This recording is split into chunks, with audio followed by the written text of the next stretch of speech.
So I was working on our basic Panantukan flow with a student of mine, and we got to a point where I had an opportunity to kind of give him a breakdown or a little bit of an insight into what the drill actually does. Just in case you don't know, or maybe you're new to it, so the Panantukan flow is a 7-count drill we do where we start, we do a right, left, and a big part of this 4-count, it's actually a 7-count. We go right, left, and we throw a right here. We come down to our guard, throw a low shot, and then throw an uppercut, and then it just cycles, right? So you'll see us do this kind of thing here, right? And I'm doing this just as a general movement, and there's a lot of details to this, right? Like one of the big ones is that when we go, we kind of got into this conversation because we started talking about details, right? One of them is that when you start, I actually torque to my left as I throw this right. So I ended up going here as opposed to starting off going 1, 2, 3, 4 like this, where if you look at it, there's a hole there as I go this way, right? But if I turn and go here, boom, I close. And we were getting into, well, why is it that way? Why is it that way? What's the application of it? And so what you're gonna see in this video is me start to show him a transition of how he can just start going from 1, 2, 3, 4, 1, 2, 3, 4 this way into getting the application, where as opposed to everything going to side, everything's going front and back. And that's when you start to see that 1, 2, 3, 4 can be 1, 2, 3, 4, where this is a, that's a check.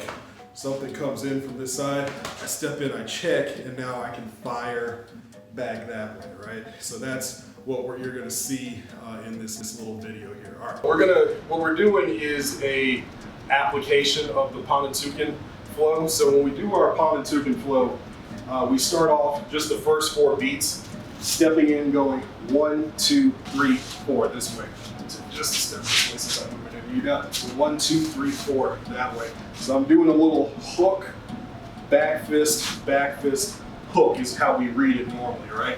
So as we're going along, one of the things we'll do, so if Eric starts to do the drill here, right, I'm holding for 1, 2, 3, 4. What I'll start to do is just tell him to loop it, right? Just back and forth. And what I'll start to do is move my hands to change what he's doing. So now he's throwing, uppercuts this way with his right hand. So I go back here, now he's back to the hooks. You're going back this way, good. So now one of the other things we'll start to do is I'll start to change the depth of my hands. And by changing the depth, we actually kind of get into what the real application of this is, which is him parrying a punch and returning fire here, right? So if I start feeding this now, same rhythm, and then I'll go to a guard so he actually can just follow and fire off with that hand, right? So now he can also just take one hand, there we go, and block, boom. Or he can block with the left hand. Yeah. And just counter punch. Or he can use all 4 if he wants. Right, so any combination of that just comes off of, this, right? So this is one of those things people don't often see, is that we start doing this drill and then it turns into something with that kind of application, right? All right.